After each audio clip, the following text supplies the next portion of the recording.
me acompañen. Ella es la magíster Mara León, con una licenciatura en psicología por la UAM y maestría en la atención plena Mindfulness UTL, un diplomado en psicología integrativa, terapia breve y mindfulness aplicado en la psicoterapia, acompañamiento psicoterapéutico privados a adolescentes y adultos, de una trayectoria como docente en educación media, básica y superior en el ámbito público y privado. Es un capacitador externo y certificado por la STPS y con constancia en la NOM 035 con la certificación en proceso como Life Coach por Sherpa Certification. Acompañándonos en este momento, la magíster Mara León desde el hermoso país de México. Doctora, muchísimas gracias por estar con nosotros. En este momento yo le voy a nombrar como coanfitrión para que pueda compartir con nosotros en esta pantalla de capacitación. Muchísimas gracias por estar desde México con nosotros, doctora. Por favor, nos confirma si puede de igual manera recibir la invitación que le hemos hecho llegar ya en este momento para que pueda ser coanfitrión en este evento. Bienvenida, doctora, le escuchamos. Hola, ¿qué tal? Muchísimas gracias. Muy buenas noches para mí. Aquí son las 7 de la tarde. Buenas noches o tardes para todos los que nos están escuchando y nos están haciendo favor de conectarse de diferentes partes del mundo. Muchísimas gracias por la invitación y por la presentación tan amena, tan cálida. Pues sí, efectivamente, yo actualmente estoy acompañando a adolescentes y adultos. Esa es mi principal función. Y por supuesto, este tema del fenómeno, como bien decía la doctora Jacqueline, es un fenómeno social y que pareciera como la comunicación, el avance tecnológico, el avance en la interconexión digital que tenemos como seres humanos, pareciera que tendría que ser un motor para que este problema social fuera disminuyendo, pero las cifras nos revelan que es todo lo contrario. Entonces, yo vengo aquí a charlar con ustedes sobre dos efectos, perdón, en la condición suicida, que es el efecto Werner y el efecto Papageno, y cómo estos dos efectos pueden interferir, determinar, influenciar por medio de la comunicación de la social media, ¿no? O de las redes sociales, cómo pueden disminuir, cómo puede ser un detonante en una conducta suicida o, eh, o también un efecto de contención y de abrir posibilidades por pequeñas que sean. Entonces, pues siendo así, voy a compartir pantalla o bueno, no sé si me ayudan con la presentación.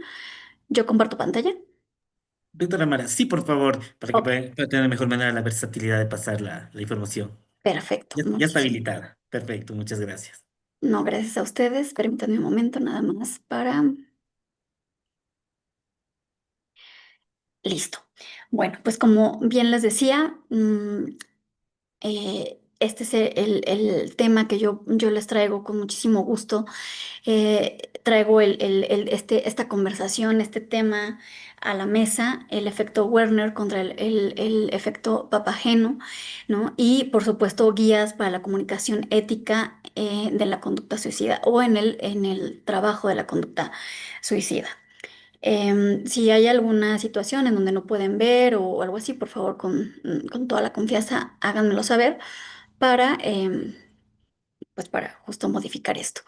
Y antes de empezar y de darle vuelta a la primer diapositiva que traigo para compartir con todos ustedes, me gustaría que hiciéramos una pausa, porque estaba leyendo alguna de las preguntas de la ponencia anterior y la pregunta era, ¿se puede relacionar el dolor psicológico con algún síntoma o dolor físico?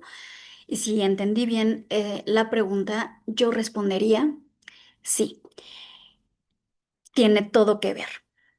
Y, y lo hago en este sentido porque sí quiero compartirles y comentarles el enfoque y la visión perdónenme, la visión que yo tengo como acompañante psicológico de adolescentes y de adultos y adultos mayores.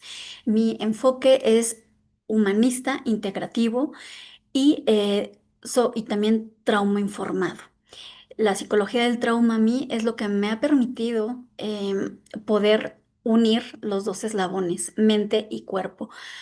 Anteriormente nos habíamos enfocado solo en la mente y el cuerpo lo habíamos dejado como un mero instrumento e incluso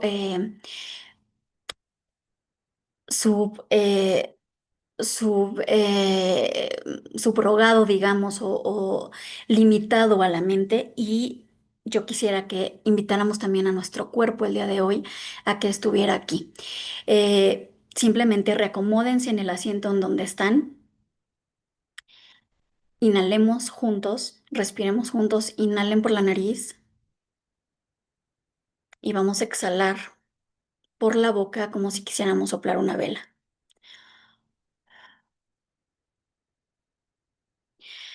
Una vez más, inhalemos, permitimos que el aire entre por nuestras fosas nasales y lo exhalamos y soltamos. Porque la respiración nos recuerda muchísimas cosas, principios básicos de la vida, pero también nos recuerda que la vida es cambiante, que no es estática y que podemos transitar como seres humanos en momentos tensos como en la inhalación, pero que también va a haber momentos menos arduos, menos difíciles como en la exhalación. Y bueno, ahora sí, damos inicio porque en el cuerpo también se siente este tema tan importante y tan profundo que por supuesto que nos aqueja a todos. Bueno, pues hablar del suicidio no es peligroso. Lo peligroso es cómo hablamos. Esta es una frase inicial y traigo otra por aquí. La forma en que nombramos el dolor puede abrir caminos de vida o cerrarlos, como lo vamos a ver más adelante. Traigo a la mente con esta diapositiva el título del doctor Miguel Ángel Ruiz, un médico y después un entusiasta espiritual mexicano que viene también de una etnia de mi país y tiene un libro que se llama Los Cuatro Acuerdos. Y él, en esos cuatro acuerdos de vida que nos pueden llevar a un camino mejor, a una vida mejor, él habla de un principio que dice, habla siempre, perdón, habla siempre impecablemente. Y lo ato o lo relaciono con esto. Todos los que estamos aquí, toda la sociedad en general, somos agentes de impacto. Y la ama de casa, el estudiante, el señor que recoge la basura, todos hablamos de forma verbal o no,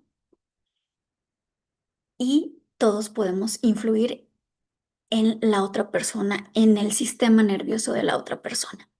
Y vamos a ir desmenuzando esto poco a poco. Hablar con responsabilidad también no es solo lo que decimos, es lo que activamos en el sistema nervioso de quien nos escucha. Y por supuesto, entran bebés, adultos mayores, niños pequeños, porque incluso nuestro sistema nervioso es preverbal. ¿Qué quiere decir esto?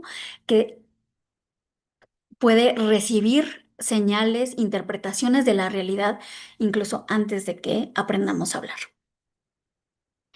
Bueno, los objetivos de esta charla es pues ver una mirada del suicidio en la actualidad, mm, desmenuzar un poquito, hablar un poquito de estos dos efectos que el día de hoy traigo para ustedes, que es el efecto Werner, el efecto papágeno, que evidentemente no hay nada nuevo bajo el sol. Seguramente muchos de ustedes ya saben cuál es cada uno de estos efectos, pero bueno, vamos a traerlo también un poco a consulta y a contextualizarlo, ¿no? En el momento presente.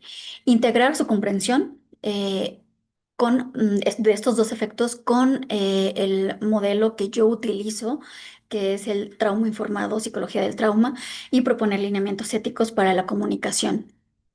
Tanto en el consultorio, que es en donde yo ahorita es mi, digamos, es mi lugar, mi espacio de trabajo, mi espacio de donde se puede y se gestan eh, factores y agentes de cambio, por supuesto, y en el entorno social. Y bueno, aquí les traigo unas cifras. Esta diapositiva quiero compartirles, que es el eje de mi charla el día de hoy. Hay una crisis de salud mental que, como les decía al principio, pareciera paradójicamente contrario a todos los avances tecnológicos digitales que estamos viviendo. Y además se añade, valga la redundancia, se adiciona algo, que el personal de salud, enfermeras, psicólogos, maestros, orientadores escolares, padres y madres de familia, pero concretamente médicos, enfermeras, psicólogos, psicoterapeutas, eh, estamos en burnout. Es decir, estamos agotados porque cada vez hay casos más complejos que llegan a las sesiones de acompañamiento psicológico. Y bueno, hay más de 350 millones de personas con ansiedad actualmente. La depresión va muy cerquita de la ansiedad con 332 millones de personas. Y algo importantísimo aquí, el trauma. Está identificado que el 70% de la población mundial hemos tenido al menos un evento o experiencia traumática a lo largo de nuestra vida, al menos uno. Es decir, que 7 de cada 10 personas que llegan a una consulta psicológica hay un trauma o hay un evento de trauma o eventos traumáticos que se entrelazan con el motivo de consulta, que en este caso podríamos decir ideación suicida, por ejemplo. Y quisiera que pudiéramos hacer una pausa también muy importante en el segundo punto donde estoy poniendo la flechita, que es el suicidio. El suicidio es la tercera causa de muerte en jóvenes de entre 15 y 29 años de edad. Así lo dijo Marco Ratti. Los jóvenes actualmente no quieren vivir. Y con un sistema de salud colapsado, porque como bien dice ahí, los países siguen destinando solo el 2% del gasto, del gasto sanitario a la salud mental, y con profesionales de la salud agotados, con burnout, el panorama es importante que hagamos algo al respecto. Y bueno, el suicidio, como ustedes ya lo saben, como hemos empezado a identificar, es que es multifactorial, tiene variables biopsicosociales y contextuales.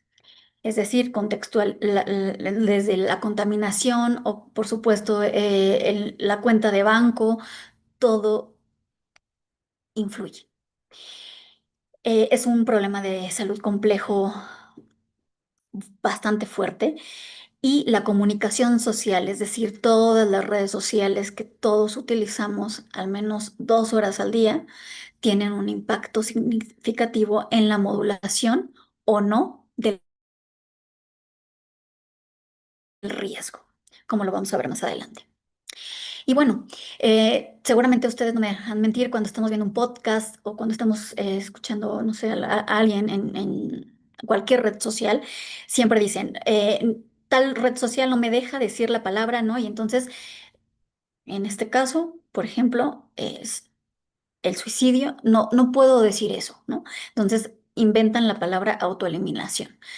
Pero ¿de qué sirve que las redes sociales moderen o limiten o estén muy puntuales en la comunicación verbal, pero no así en el contenido que se maneja todos los días y que nuestros niños desde bebés ya, porque las, los dispositivos digitales ahorita se han convertido en los mejores o las mejores niñeras del mundo, ¿verdad? Los mejores maestros, los mejores psicólogos. Entonces, eh, también quiero decir algo bien importante antes de que se me olvide. Estaba con varios colegas platicando y comentábamos, ¿qué pasa con ChatGPT? ¿Va a sustituir al acompañamiento psicológico? Y por supuesto que no, porque somos humanos. Los psicólogos, los terapeutas también somos humanos y tenemos un sistema nervioso que afortunadamente, y esto es obviamente opinión completamente personal, afortunadamente ChatGPT o cualquier otra inteligencia artificial no tiene hasta el momento, ¿verdad? Entonces, vemos aquí un doble discurso en cuanto a que se, se tiene mucho cuidado en las redes sociales, en los medios de comunicación, no decir palabras o ciertas palabras, pero el contenido a veces no tiene ningún tipo de supervisión. Y además de esto, hay una tendencia a un menor pensamiento crítico por tanto uso de dispositivos y a una desregulación, a una falta de empatía. Y las redes sociales han secuestrado nuestra atención y el algoritmo promueve, perdón, una visión de túnel. ¿Qué quiere decir? Que si yo pongo en TikTok cómo hacer pasteles, porque en ese momento tenía esa inquietud, bueno, el algoritmo a partir de ese momento me va a mostrar solo cómo hacer pasteles. Pasteles 3D, pasteles con, no sé, con diferentes coberturas. Ya, solamente me sustrae de la realidad y solo me lleva a lo que en algún momento yo decidí o estaba interesada en eso. El algoritmo, por supuesto, puede sostener estados emocionales de mucha dopamina, de mucho placer, de lo instantáneo, ¿no? Somos adictos como sociedad a lo instantáneo, no a lo profundo, y que incrementa, por supuesto, nuestros estados emocionales que pueden llevar a un riesgo de ideación suicida o llevarlo a cabo como tal.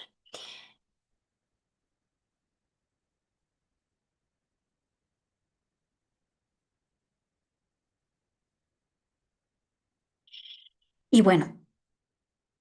Vivimos en una época en donde la información circula muy rápido, pero no necesariamente de forma responsable, como ya pues lo veníamos comentando. Y pues bueno, aquí hay por simplemente poner y recordar, ¿no? Hacer una mirada rápida de pues cuántos retos virales no han cobrado la vida de sobre todo los más jóvenes, que son los que generalmente son más susceptibles al impacto de los medios sociales. Y bueno, aquí hay una serie de retos virales en donde, por ejemplo, la Blue Whale Challenge incita al suicidio. Bueno, ¿qué es el efecto Werner? Em, el sociólogo David Phillips en 1974 lo crea, digamos, porque descubrió que el suicidio se podía comportar como un fenómeno contagioso, ¿no? Que altamente como si fuera un virus, como si fuera algo que, que espontáneamente pudiera aparecer. Y bueno, vamos a ver que no necesariamente es así, pero en algunos casos sí lo podría promover. Bueno, el efecto Werner se refiere a la imitación suicida influenciada por la comunicación mediática, es decir, los medios de comunicación, televisión, redes sociales, ¿no? Y, o sea, eh, este nombre es traído por la novela de Goethe, en 1774. O sea, a mí me llama la atención, no sé a ustedes, pero me llama la atención cómo es que, o sea, en el siglo XVIII, este efecto empezó, digamos, porque sí hubo un incremento después de que salió la novela en 1774 y como hoy, 2026, estamos casi en la misma situación. Y bueno, este efecto puede llegar a influenciar en ideación o en actos suicidas cuando este fenómeno se presenta de forma detallada, sensacionalista o idealizada. ¿Qué quiere decir esto? Si una persona tiene ideación suicida, pero no ha, no lo ha materializado, es decir, solamente tiene pensamientos sobre que es muy difícil seguir, que sería mejor si desapareciera, que nadie lo comprende o nadie la comprende, eh, y hay información detallada, sensacionalista e idealizada del suicidio de otras personas, entonces puede tener este efecto de decir, ah, como me están dando detalles de cómo esa persona falleció, cómo lo hizo, en dónde, de qué manera, en qué momento del día incluso, ¿no? Pues esa persona puede estar en este bucle de decir, bueno, pues si esa persona lo pudo hacer, pues yo también podría.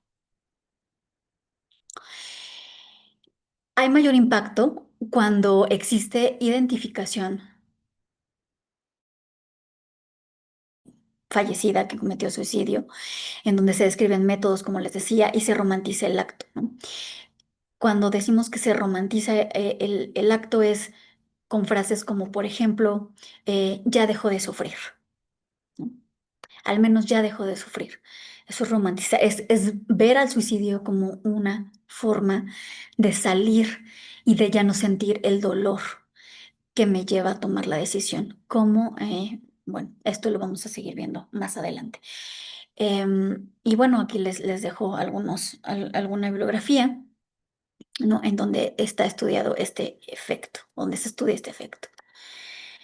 Mm, bueno, David Phillips notó que que el suicidio se podía ver como un fenómeno contagioso a través de una noticia sensacionalista. Y esto pasó con la muerte de Marilyn Monroe en 1962. Este efecto Werner también se conoce como efecto copycat y toma todavía un aumento o una influencia mayor cuando es una persona famosa, es un artista, una persona célebre. Afecta generalmente a adolescentes y adultos y sí se midió, ¿no? Que hubo un aumento en las tasas de suicidio después de la muerte de esta famosa actriz e ícono de los años 60.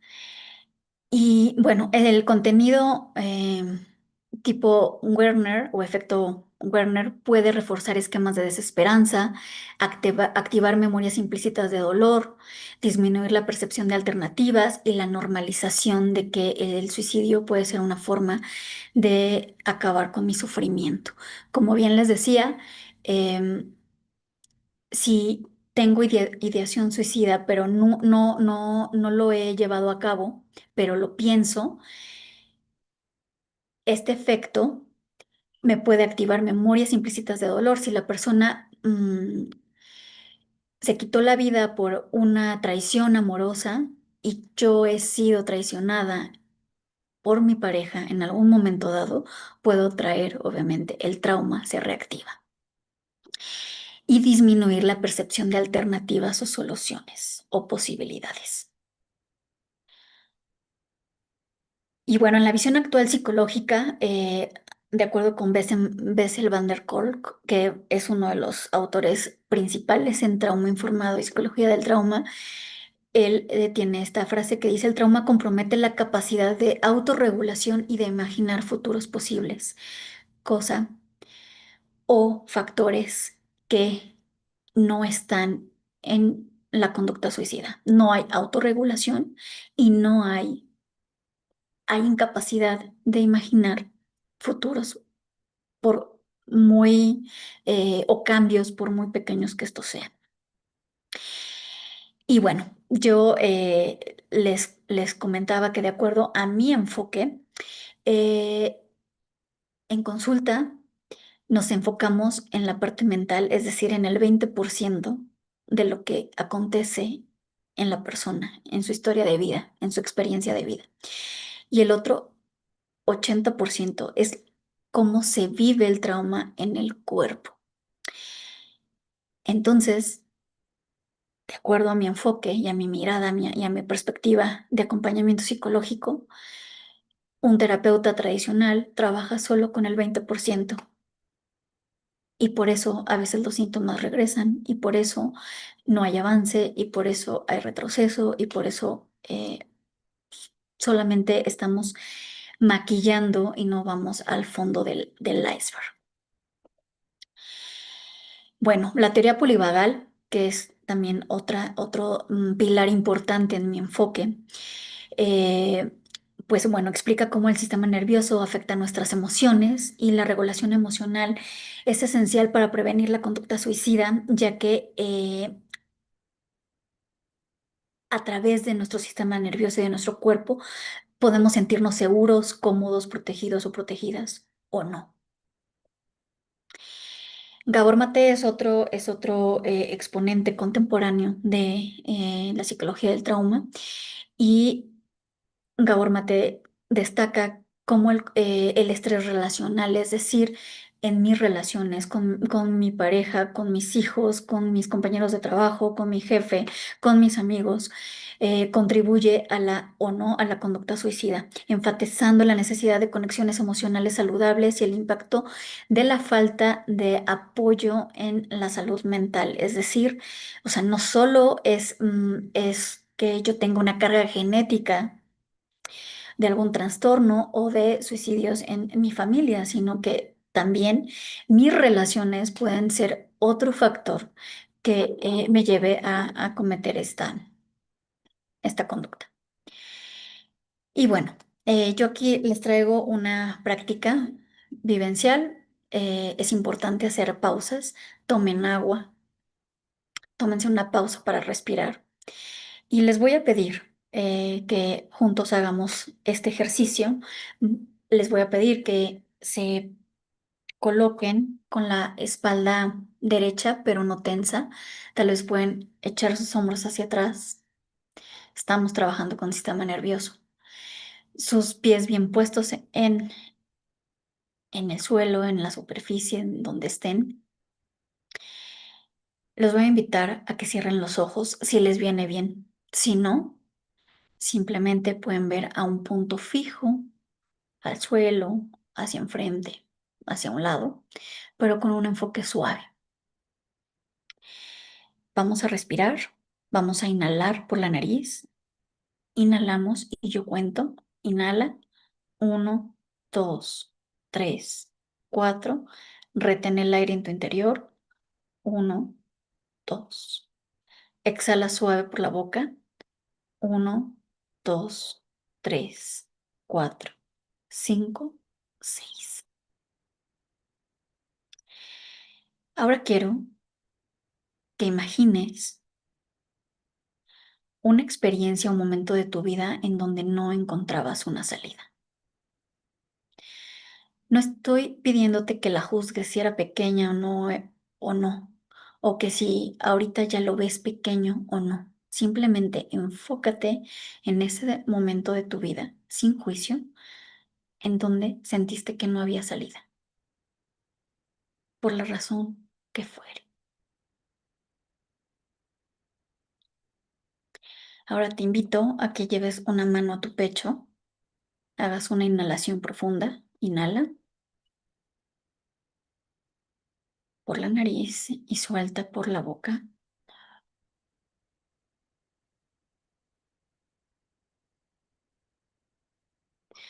Y quiero que imagines lo siguiente. Imagínate que una persona se pone frente a ti y te dice, has cargado mucho solo o sola, pero hay posibilidades de atravesar esto. Inhala, exhala. Retiramos suavemente la mano de nuestro pecho y quisiera que alguien, una sola persona por cuestiones de tiempo, me dijera en el chat o en el chat pueden compartir si algo cambió en su cuerpo por mínimo que fuera. Yo voy a seguir avanzando, pero por supuesto que me gustaría leerlos en el chat. Nombrar el dolor con cuidado es también una forma de cuidado. Si se fijan en esta pequeña práctica, no invalidamos, no dijimos cuánto era, si era muchísimo o no, o si debió de haber, eh, si no debiste de haberte quedado atascado o atascada en ese momento en donde no te encontrabas bien o regulado o regulada, ¿no? No estábamos diciendo nada, simplemente lo vimos, lo nombramos y lo dejamos ser. Bueno, Bessem van der Kolk destaca cómo el trauma impacta profundamente en la memoria y en la conducta. La regulación emocional es crucial para prevenir el suicidio y promover la salud mental. Y este tipo de prácticas, eh, los informantes en trauma y que tenemos esta mirada de la neurociencia con lo somático, es decir, con el cuerpo. Sabemos que primero tenemos que regular el cuerpo y luego entendemos, porque la visión hasta hace unos años era entiendo y el cuerpo se tiene que, de manera espontánea o por consecuencia directa, se tiene que regular. Hoy vemos a través de la neurociencia y la neurosoma que es al revés. Primero me regulo y luego entiendo. Bueno, hay factores neurobiológicos en el suicidio. Por supuesto que existen desequilibrios neuroquímicos que influyen en la conducta suicida, además del estrés crónico, además de las redes sociales y que han secuestrado nuestra atención y que nos llevan a una atención de túnel. El trauma personal o individual, que como decíamos al principio, el 70% de la población mundial ha tenido al menos una experiencia traumática a lo largo de su vida. Y además está el trauma colectivo. Por eso les decía, 1774, cuando salió la novela de Goethe, hubo aumento en la tasa de suicidios en ese momento y ahorita también lo estamos viendo porque también hay un trauma colectivo del que casi nadie habla.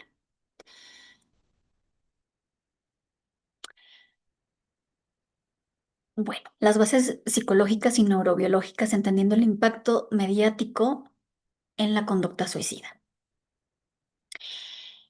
Desde la psicología del trauma, esto es de Bessel van der Kolk. Él dice, el suicidio no es un deseo de morir. Las personas que han cometido estas conductas o estos actos no es que quisieran morir, es que ya no podían con todo lo que sentían. Era demasiado abrumador. Cuando una persona pierde la capacidad de imaginar un futuro distinto, por supuesto que el suicidio va a aparecer como una salida. Ahora, no por eso vamos a, por ejemplo, en consulta, yo no por eso yo le voy a decir a mi consultante o a mi paciente, entiendo que ha sido muy difícil, muy abrumador todo lo que has vivido y entiendo que quieras morir. Eso es violento Y por supuesto yo podría también estar en mi consulta, o sea, no solo en las redes sociales ni en la televisión, yo también podría estar generando este efecto, el efecto Werner o copycat en mí. Bueno, el copycat no, el efecto Werner en mi propio paciente. Y bueno, ahora vamos al efecto contrario o al efecto opuesto, el efecto Papageno. Tiene su origen en el personaje de la flauta mágica de Mozart, o también se llama Papageno o el hombre pájaro, en donde Papageno o el hombre pájaro, al perder a su amor, medita el quitarse la vida. Sin embargo, gracias a tres personajes, recibe apoyo, comunicación positiva y encuentra alternativas y posibilidades para seguir. Los resultados del efecto Papageno es que la implementación de estrategias comunicativas que promuevan la esperanza han mostrado una reducción significativa en los intentos suicidas, evidenciando la importancia de mensajes positivos y de apoyo comunitario.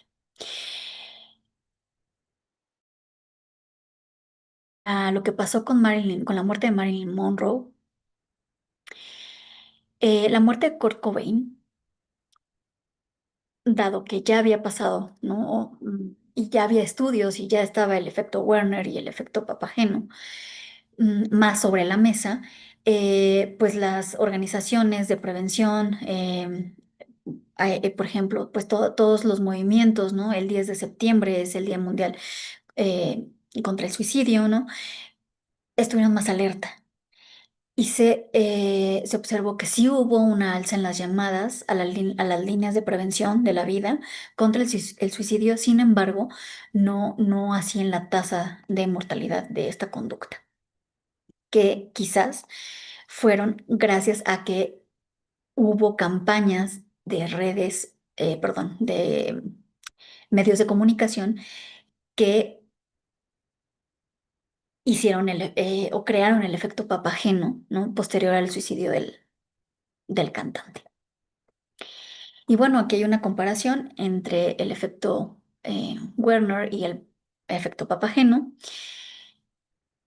Pues el efecto Werner se centra en el riesgo y en la tragedia, cierra todas las posibilidades, y el efecto Papageno promueve la resiliencia, la esperanza, abre posibilidades por pequeñas que éstas sean.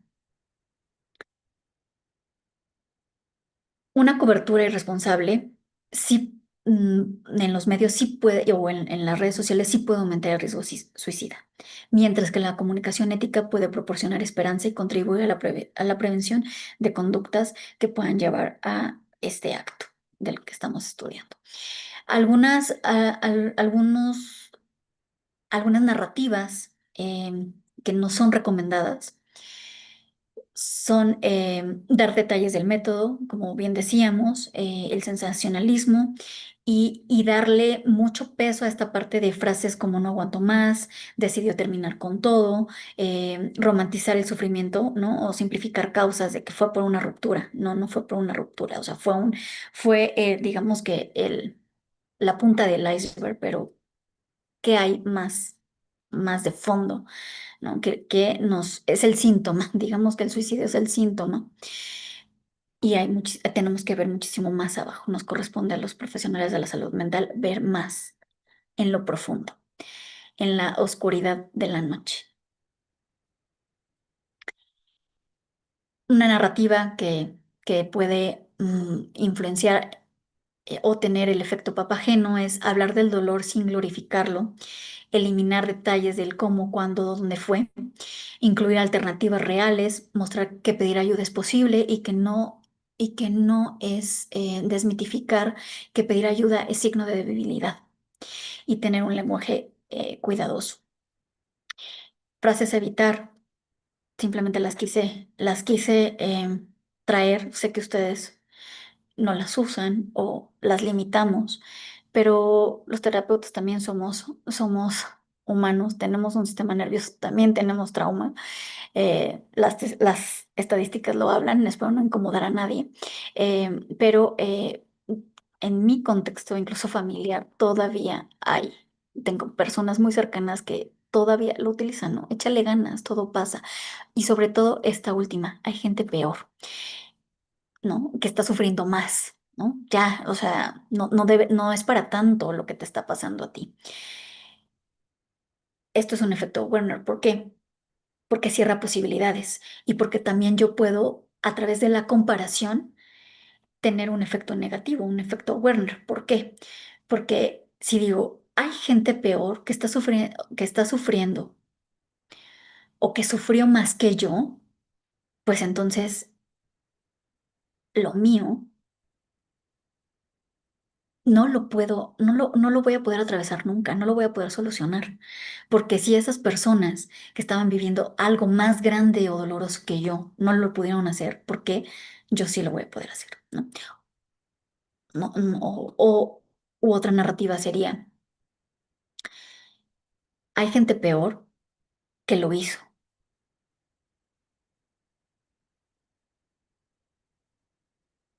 No me queda otra solución u otra alternativa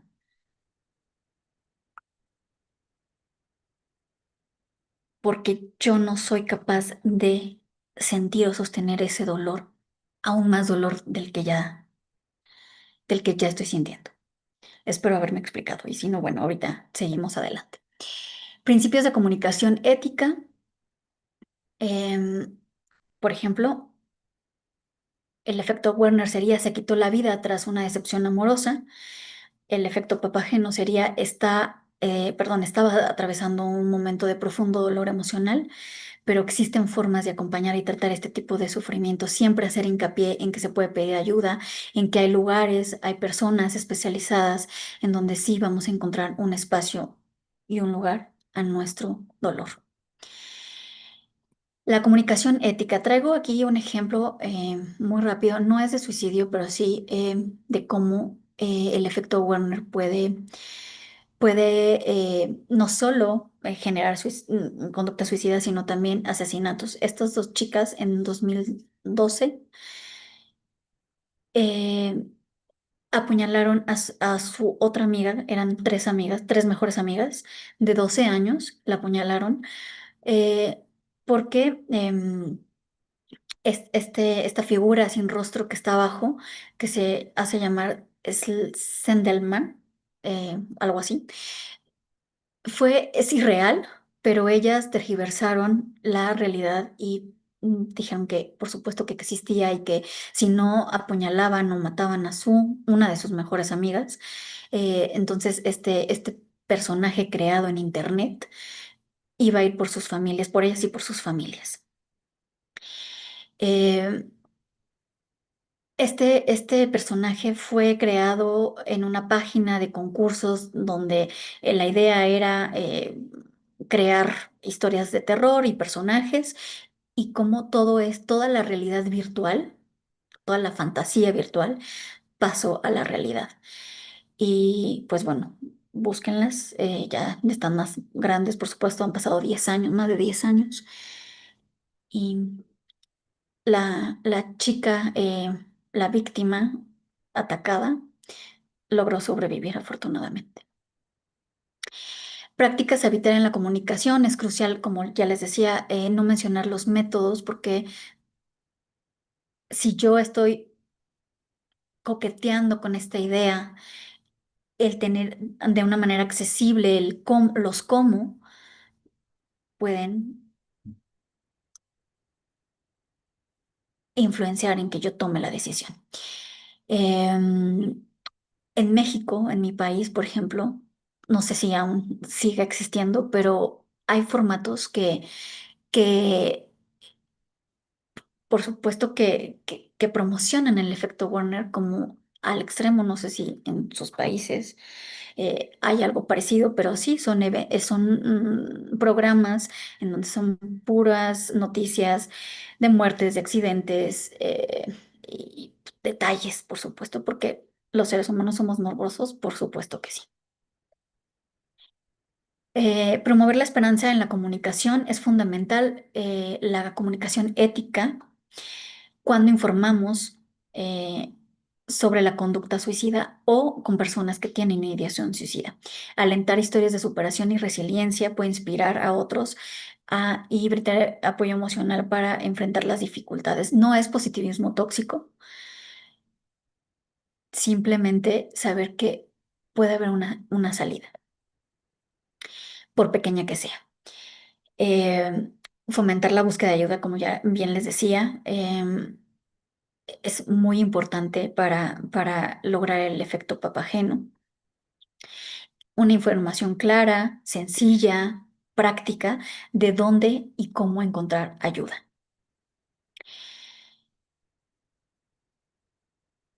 Esto es un exhorto a mis colegas, así seas fisioterapeuta, así seas maestro, así seas mm, ama de casa o amo de casa, ¿no? No sé, y que estés con tus hijos en el transporte público, por supuesto, los médicos, personas de salud mental, en profesionales de salud mental tenemos que fomentar un diálogo abierto, humano y empático, y los profesionales de la salud tenemos que dejar de estar protegidos por el título, por el escritorio, por esta de yo entiendo tu dolor, pero nunca he sentido tu dolor, porque por supuesto que alguien con intentos em, en el pasado de suicidio y yo no, y yo como terapeuta no he llegado a ese punto, pero por supuesto que como ser humano tengo la empatía y la capacidad de sentir el dolor que lo ha llevado o la ha llevado a esas conductas. Siempre es importante verificar fuentes, consultar expertos y cuidar el lenguaje. Y bueno, aquí yo les traigo rapidísimamente el caso de Daniel. Es un ejemplo de cómo podemos tratar y llevar a cabo el efecto papageno en el consultorio. Daniel tiene 19 años, llega al consultorio porque, bueno, el motivo de consulta es ideación suicida. Ha tenido pensamientos de que pues sería mejor no continuar. No lo ha llevado, no ha llevado ningún intento, pero está rondando, ¿no? En esta situación cognitivamente. Algo que podemos hacer desde la psicología del trauma y con el efecto papageno es comentarle. Antes de entender lo que piensas, necesito ayudarte a que tu cuerpo se sienta un poco más seguro, que fue la práctica vivencial que hicimos hace unos momentos. ¿Se acuerdan? Primero regulo el cuerpo y después intento irme a lo cognitivo, a lo lógico, a lo racional, porque el cuerpo no entiende el lenguaje lógico y racional con el que intentamos entender y solucionar todo lo que nos aqueja. Otra narrativa podría ser otro discurso en el acompañamiento psicológico, en el espacio seguro y protector de la terapia. Entiendo el dolor que es muy intenso, pero quisiera ayudarte a que no tengas que resolverlo de esa manera, es decir, a través del suicidio. Preguntas de microposibilidad, es decir, algo en tu semana o en estos días antes de que nos hayamos visto, ¿cambió algo por mínimo que sea? Preguntas de microposibilidad. Construcción de puentes. No tienes que resolverlo todo hoy. Tal vez solo tienes que atravesar esta hora o atravesar ese examen o atravesar esas vacaciones o darte paciencia, empatía, amabilidad, toda la amabilidad que encuentres para superar o para transitar los días posteriores a tu ruptura amorosa, por ejemplo.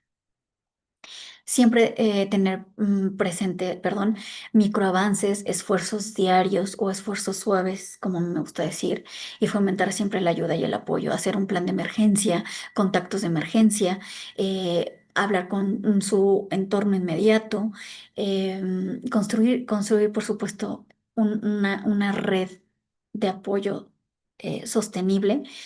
Y, por ejemplo, un esfuerzo diario sería, Daniel, sé que una parte de ti quiere terminar con todo, pero hay otra parte de ti que hizo que estuvieras el día de hoy frente a mí. Y tal vez esa parte tendría que ser escuchada o más escuchada, porque pareciera que has escuchado muchísimo a la parte que ya no quiere seguir. Y bueno, les traigo un poquito de información, ay, perdónenme, de información de cómo un psicólogo informado en trauma podría ser. Un terapeuta tradicional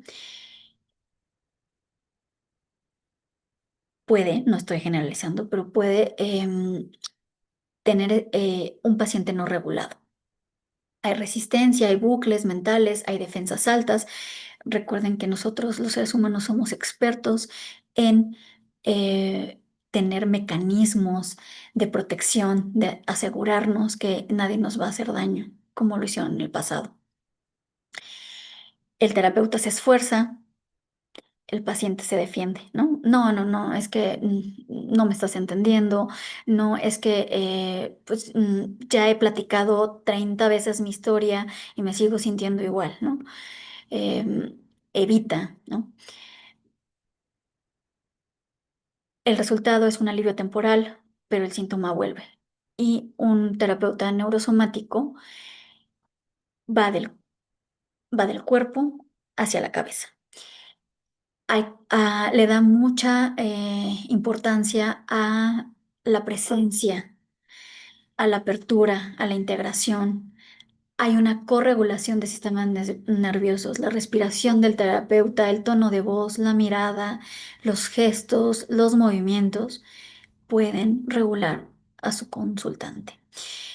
El resultado, un cambio más profundo que se sostiene en el tiempo. La conclusión, las palabras no solo informan, también pueden ser una forma de regulación entre los seres humanos.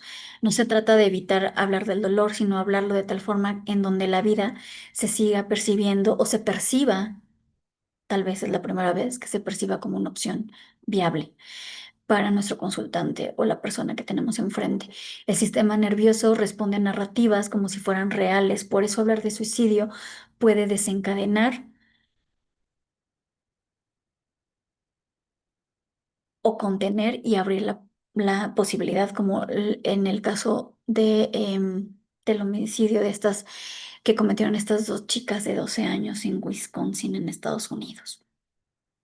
Y pues bueno, eso sería pues todo de mi parte. Doctora Mara, muchísimas gracias por la información que nos comparte y sobre todo este caso de este chico, ¿no? De 19 años, que estuvo bastante interesante. Vamos a proceder con las preguntas, queridos amigos, por favor, en este momento. Si las preguntas la hacen llegar mediante el chat o de igual manera mediante el audio, pueden tranquilamente solicitarlo para darles paso. Bueno, nos hacen llegar los aplausos y las felicitaciones. Gracias, queridos participantes, quienes forman parte de este evento, este Congreso Internacional de Urgencias Psicológicas, enfocadas el día de hoy al tema del suicidio, ¿no? Un tema bastante interesante. Tuvimos ya la oportunidad de compartir desde México, igual manera con la doctora Yamine, y diga ahora con usted, doctora Mara, y desde Chile estábamos con la doctora Jacqueline. Bueno, contestando un poquito a lo que usted nos preguntó, o bueno, no sé si es que usted ya lo revisó, doctora Mara, nos dice el cuerpo se relaja y tu pensamiento cambia y te concentras en el momento. Fue cuando nos solicitó realizar justamente esta frase, ¿no? Me recuerda, por favor, porque la voy a aplicar cada vez que tenga este tipo de situaciones personales. ¿Cómo era la frasecita? Disculpe. Perdóname, no, de Es la, cuando nos dice el ejercicio y que pensemos en el problema, ah, nos relajamos, colocamos la mano en el pecho y usted nos dijo una frase que claro, justo nuestra participante nos dice, Carla, dice que el cuerpo se relaja, tu pensamiento cambia y te concentras en el momento, dice mm, Carla. sí, efectivamente, cuando teníamos nuestra mano en el pecho y que estábamos evocando una experiencia abrumadora del pasado, decir, tal vez hay diferentes maneras de atravesar esto que estás sintiendo. Perfecto, muy bien, muy bien. Hay más maneras de pasar este momento. Perfecto, para no concentrarnos en el problema, sino poder soltar. Sí, yo también lo hice ese momento y es verdad, se siente un alivio. Y gracias, doctora Mara. Bueno, queridos amigos, tenemos dudas, inquietudes, por favor, para que lo puedan realizar. De mi parte, de igual manera, doctora, yo sí quisiera a usted hacerle una inquietud, una pregunta que justamente nos nace desde COEX Capacitaciones, que está en nuestra plataforma de www.coexcapacitaciones.com, nuestro canal de YouTube, que también están nuestros queridos amigos. Queremos hacerles llegar una pregunta, por favor. Sí. Nos dicen desde nuestra plataforma, dicen, doctora, es así, en la metodología de poder tratar a un paciente que se encuentra con este tipo de actos, ¿cuál cree usted que es la mejor manera de como psicólogos mantener nuestra postura para de pronto también no caer en la depresión o de cierta manera en el comportamiento del paciente? Doctora, ¿cómo podemos llevar a cabo ahora ustedes como profesionales para poder dar ayuda? Si nos dice, por favor.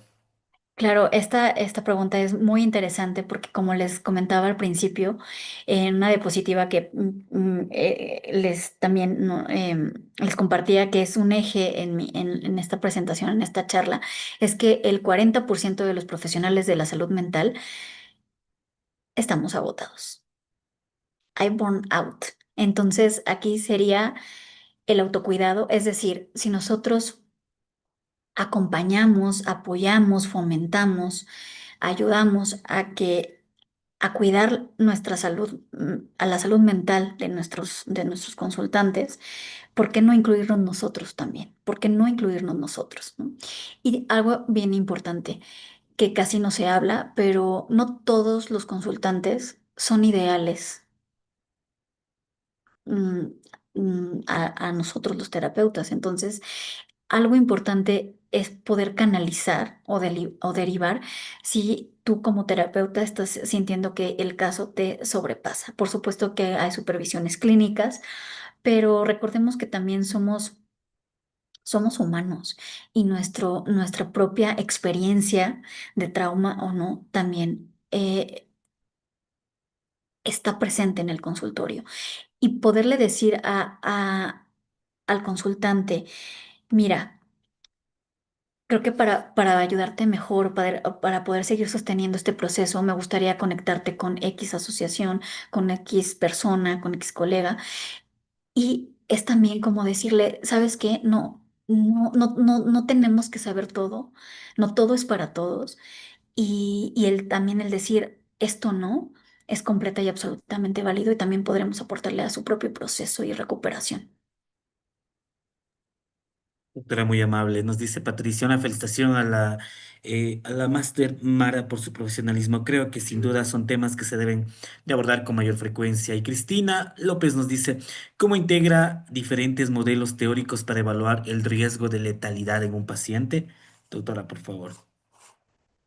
¿Cómo integra diferentes modelos teóricos para evaluar? Bueno, por supuesto aquí la historia clínica es súper importante y los intentos, si ha tenido intentos, cuántos, eh, profundizar un poquito más en esos, su contexto, ¿no? Con quién vive, todo su contextualidad para ver si, bueno, si es importante aquí atender primero lo urgente a lo importante, ¿no? Lo urgente sería, pues, por supuesto, preservar su integridad física por sobre todas las cosas y después, incluso una hospitalización y después pues empezar un proceso terapéutico. Perfecto, doctora, muchas gracias. Doctora, finalmente pues, llegando a la parte final para todos nuestros amigos quienes se encuentran, le cuento que hay estudiantes de diferentes universidades, han sido invitados de igual manera a nosotros saludo para las diferentes entidades, especialmente la Universidad Católica de Santiago de Guayaquil, la Universidad Católica de Cuenca, la UCACUE, la Universidad Nacional de Loja, la Universidad Técnica de Ambato, la Universidad Nacional de Chimborazo, la Universidad de la SUAY y también la Universidad de Cuenca, quienes están también dentro de este evento. Y pues bueno, le cuento esto, doctora, porque justo quiero que usted nos haga llegar ese mensaje a los jóvenes que hoy en día serán futuros psicólogos y tendrán este reto profesional de llevar a cabo con varias personas, entre ellos juventudes, personas ya que tienen más edad. ¿Qué mensaje usted les puede otorgar en estos espacios de formación y para que se motiven a seguir leyendo, aprendiendo y como no capacitándose? Gracias, pues que no olviden el cuerpo en sus consultantes, que no olviden su propio cuerpo y que ustedes son no solo sus conocimientos teóricos, son una herramienta para poder incidir en la vida de sus pacientes. Su propia experiencia, su propio mundo interno emocional, su propio sistema nervioso regulado es incluso la herramienta que puede hacer un antes y un después. Y que sigamos procurando lo que les decimos a nuestros pacientes: autocuidado, amabilidad, compasión. Eso sería. Muchas gracias, doctora Mara, un enorme placer. Desde Ecuador, un gran saludo allá a México. Gracias por su tiempo, tus queridos amigos quienes van a compartir de mañana. También les invito.